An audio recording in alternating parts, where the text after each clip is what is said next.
I'm Charlotte Pridmore, and today we are talking about connection. So connection is something that runs through everything that I do. The first place that we look at connection, or that I like to look at connection with it, is connection to our story. Now, I believe, and it is my belief, that our ability to connect and to disconnect are equally as important. When I start working with somebody, the first thing I get them to do is tell me their story, because the story, the narrative, the set of circumstances that have led us to a specific point in our lives is depicted by our view of what's happened. And so obviously I do timeline therapy within my work. It's a tool that I use, and one of the things I love about that is it allows us to look at our story from a 30,000 foot view. And when we can disconnect from the event and actually just look at it from almost like a detached, disconnected view, and be just like, what's going on here? What's going on for me at the time? Where was I? How was I feeling? What situation was I in? What was my beliefs at the time?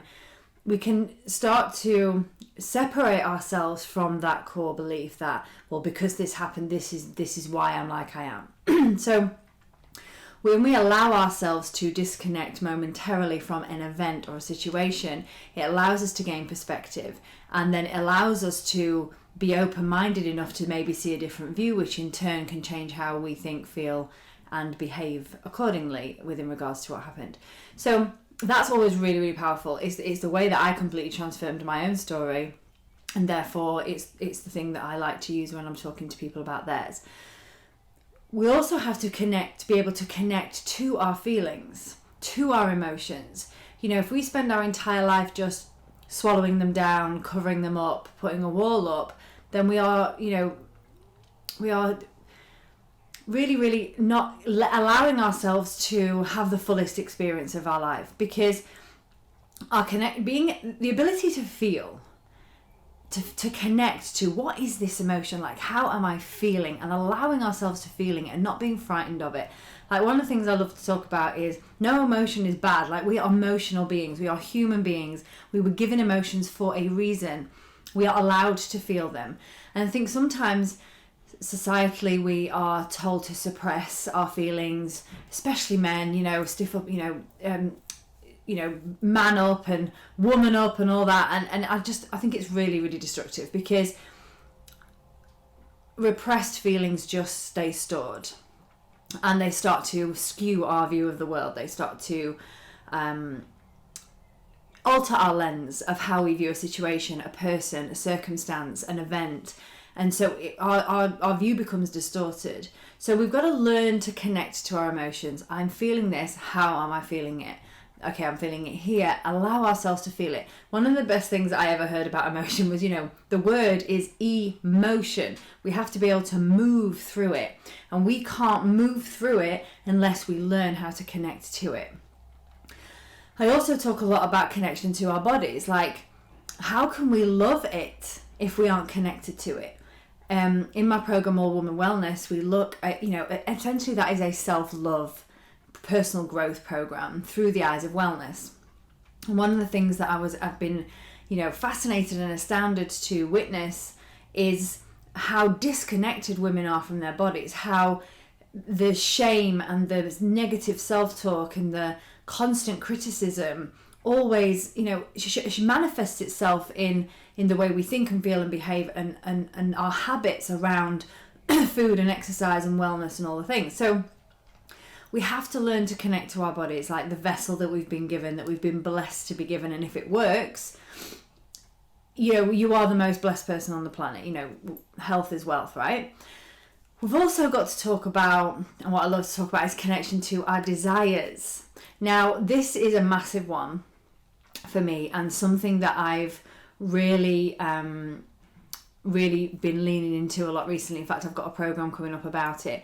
This fear of success, I actually think fear of success is far more potent than fear of failure, because what we are, and I especially think this is more potent for women. I could be wrong, but obviously I work with women, so it's very, very prevalent throughout everybody I speak to, is this fear of desire, this fear of I want, the fear of I want, because I mean, I don't know about you, but when I was a kid, the I want doesn't get was a very common thing that was said in my household. So this fear of desire, I happen to believe, fear of pleasure, fear of putting ourselves first, fear of not being selfless, like, because selflessness is the highest accolade a woman can achieve. Well, I disagree completely.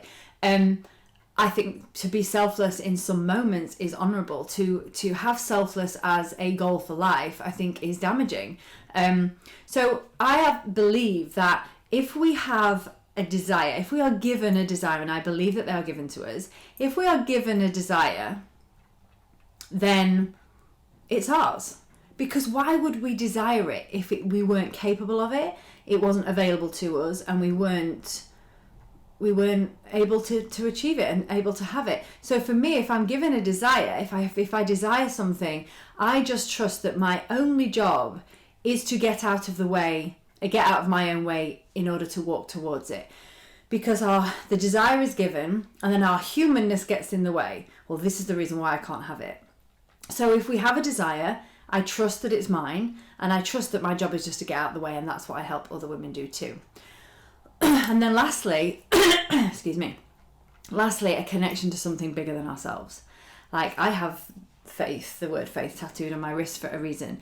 And you can call it what you like, whether you call it God or source or the universe or whatever you call it, it doesn't really matter. The point is that I think in order to feel really fulfilled and to achieve real happiness, we have to have a faith that there is something other than us, that there is something guiding us, something, and I have complete faith in that. And since I've leaned more into that, things in my life has become much easier, because I have this faith that I am guided, I am supported, I trust my intuition. It's never let me down.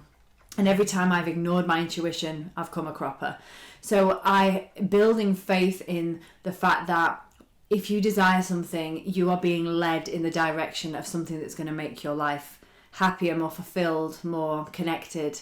And we just have to trust that. And I always say to the women in my programs, like, you're here for the part of you that brought you to this program, the part of you that's watching this now. In fact, I can say the same thing to you. The part of you that is sat listening to me now is the part of you that is trying to pull you towards a more happy, fulfilled life. Because if you didn't have that desire, which is linked into desire, if you didn't have a desire for something different or more connected or more fulfilled, then you wouldn't even be sat listening to videos like this. You'd just be off doing whatever. So it's that part of you, like, trust that part of you that pulls you towards certain things that you feel drawn to. Trust that, like, because that is what faith is. Faith for me is trusting that no matter what your head's saying, that you trust the thing that's pulling your soul in that direction. Because for me, that has only led to good things. So for more information about upcoming things, and there's some really exciting things coming, you can head over to my website, which is Charlotte Pridmore, www.charlottepridmore.com. If you're not in my free Facebook group, I invite you now. It's the Ever Evolving Woman on Facebook. So I will speak to you soon, and thanks for being here.